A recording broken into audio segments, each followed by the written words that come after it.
Assalamualaikum warahmatullahi wabarakatuh.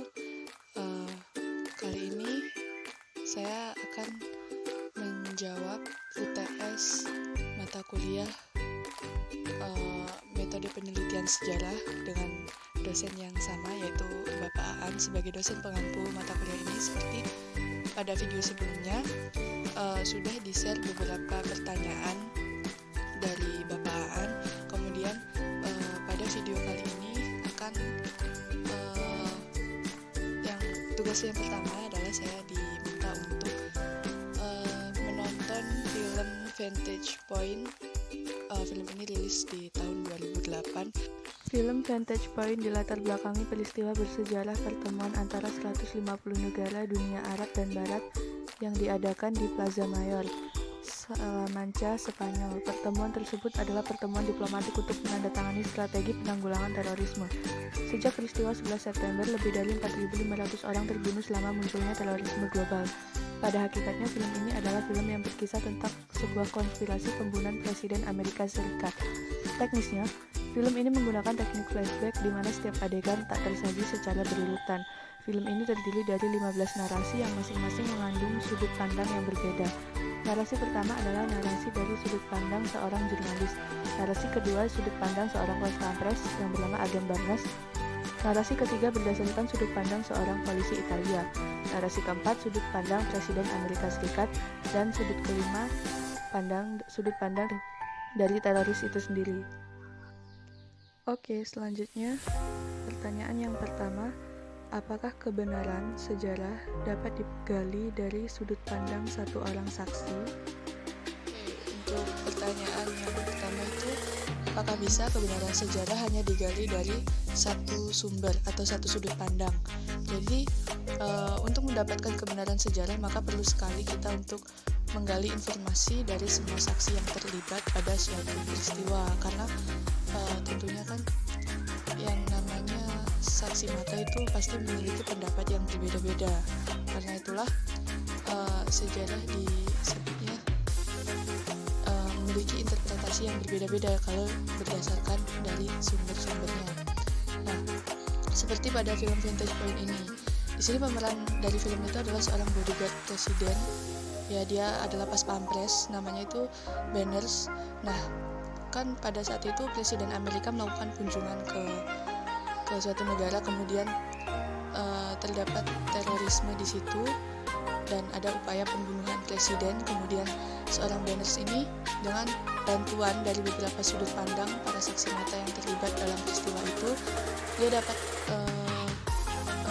dapat menyusun, dapat memahami kronologi bagaimana proses dari pelaksanaan misi terorisme yang melakukan upaya pembunuhan kepada presiden.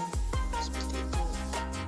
Pertanyaan selanjutnya, bagaimana korelasi antara sudut pandang dengan penggalian sumber sejarah? Selanjutnya pertanyaan yang kedua, korelasi antara hubungan sudut pandang dengan penggalian sumber. Nah, keduanya memiliki korelasi yang sangat erat tentunya. Dari sudut pandang para saksi mata itu menjadi sumber sejarahnya, kemudian penggalian sejarah itu seperti yang dilakukan oleh seorang Banners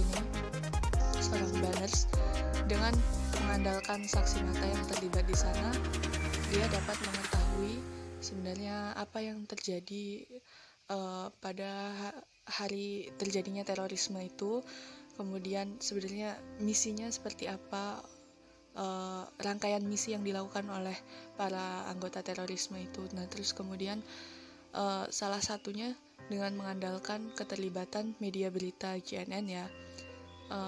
Sempat kan Banners itu mendatangi studio berita tersebut. Nah, kemudian dari situ, dari rekaman yang sempat ditayangkan oleh kameramennya itu, dia mendapatkan kebenaran bahwa temannya sendiri yang merupakan seorang anggota pas pampres bernama Tyler itu rupanya juga seorang pengkhianat. Dia ikut serta dalam membantu misi penculikan presiden itu. Nah, dari sini dapat kita pahami bahwa berkat adanya saksi mata itu, kemudian ada upaya untuk melakukan penggalian dari sumber informasi, dan itu penggalian sumber informasi itu tentunya kan membantu kita untuk menuju titik untuk mendapatkan kebenaran, seperti itu.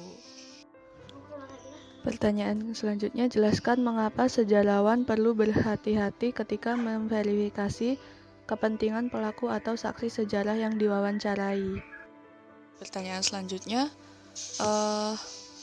seorang sejarawan sangat perlu sekali untuk berhati-hati ketika memverifikasi informasi yang disampaikan oleh kesaksian saksi mata atau saksi sejarah yang diwawancarai. Jadi di dalam hal ini seorang sejarawan itu tidak bisa sekedar menyimpulkan informasi dari satu saksi mata sebagai informasi kebenaran, tapi sangat perlu sekali untuk menggali sumber informasi dari saksi mata yang lainnya juga. Nah, dari film Vantage Point ini juga dapat kita lihat bagaimana seorang agen Pas Pampres ini ketika berupaya menyelidiki aksi terorisme ini pada saat itu, kesalahan dia karena dia mungkin kurang berhati-hati dalam menyimpulkan kebenaran itu, dia hampir saja membunuh seorang polisi yang mana polisi itu tengah bertugas untuk menjaga keamanan sang wali kota di daerah itu.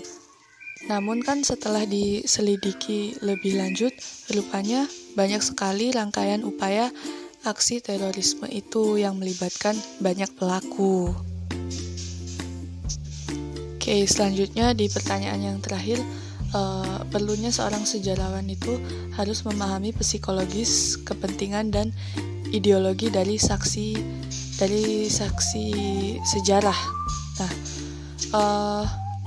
jadi seorang sejarawan itu perlu sekali memahami psikologis, kepentingan, dan ideologi saksi sejarah karena hal itu berpengaruhnya pada hasil dari sebuah penelitian. Apabila psikologis sejarawan dalam meneliti sejarah dan sebaliknya dalam meneliti sejarah, sebagai sejarawan juga harus memahami namanya ideologi. Mengapa? Karena hal tersebut agar sejarawan itu mengetahui baik dan buruknya atau bahaya dan tidaknya pemikiran atau konsep ideologi dari saksi sejarah tersebut supaya tidak menimbulkan masalah nantinya. Jadi seperti itu. Jadi demikian jawaban-jawaban yang bisa saya berikan. Apabila terdapat kesalahan pada jawaban-jawaban ini, ya saya mohon maaf. Silakan teman-teman berikan jawaban yang benar di kolom komentarnya. Terima kasih. Wassalamualaikum warahmatullahi wabarakatuh.